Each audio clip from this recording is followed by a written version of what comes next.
reka nibwirire mwebwe abantu bumva ko barwanya leta y'u Rwanda, barwanya Kagame.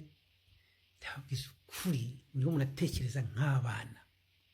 Hari abantu bahimba ibintu nk'ibi byanjye bya social media bagira ngo babatake kuko namwe muba mwabatatse, ariko kiba si iyo nzira ndimo. Iyanjye n'indi style, iyanjye ni ukubabwiza ukuri ngo mbakure ubuzima mujye ubuntu, mutekereze neza. Ushobora kwanga Kagame, ushobora kwanga FPR, ushobora kwanga leta ye, ariko ntiwange igihugu cyawe. Kubera iki nibavuga gutya?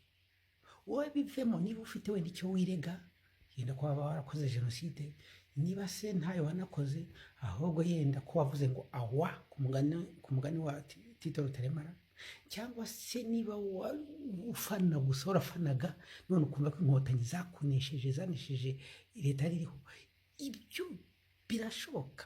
Ushobora kurakara ukabiheza mu mutima, nta kibazo, n'uburenganzira bwawe, rakara. Ariko reka umwana wawe, ibi nzahora mbivuga, abantu bamwe niba ngo ni ibicucu se, bamwe barandakarira ko harimo n'abantu bakuze, benshi barakuze. Umwana wawe mutegurire gukunda u Rwanda rwe, akarujyamo urwange, ushaka urwange Kagame, urwange FPR, urwange leta y'u Rwanda, ariko reka umwana ajyemo.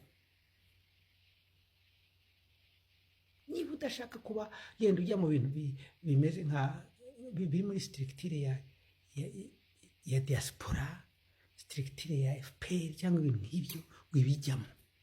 Nimuhimbe icyanyu ariko kigamije gushyira abana banyu, guhuza abana banyu n'u Rwanda.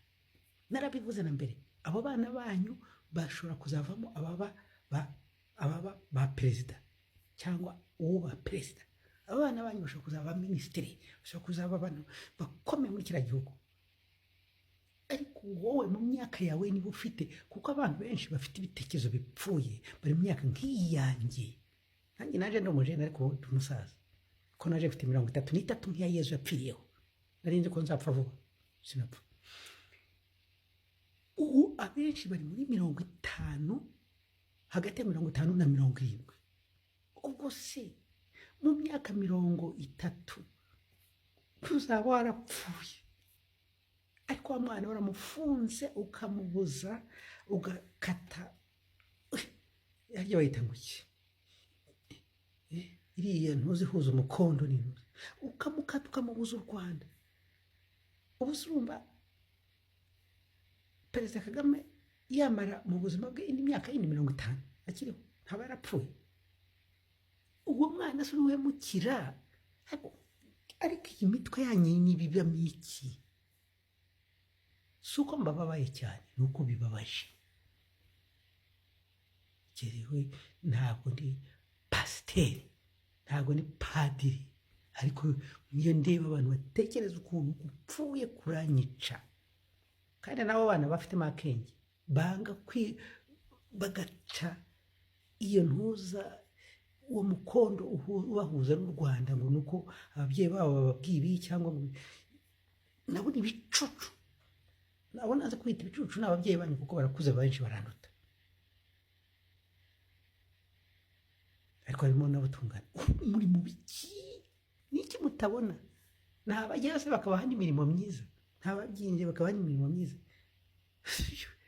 Ugira ngo abantu bashaka kuzagira gutya noneho ngo bazafata yenda ngo ubutegetsi, ngo ibyo ntabwo birimo. Mbaragurire ibyo ntabwo n'ubupfumu, ariko ndaraguza umutwe. Imirimo ntibizakora, ariko abana banyu, abuzukuru banyu bashobora kuzaba ba perezida. None murabajyana distance, mukababuza kugirana ikintu. Niba mutajya muri ya diaspora cyangwa bya FPR, mubireke, si ngombwa. Imuhimbe icyanyu ariko kibahuza n'u Rwanda cyanyu bwanyu. Shyira wenda iki association niba ari ariko kibahuza n'u Rwanda.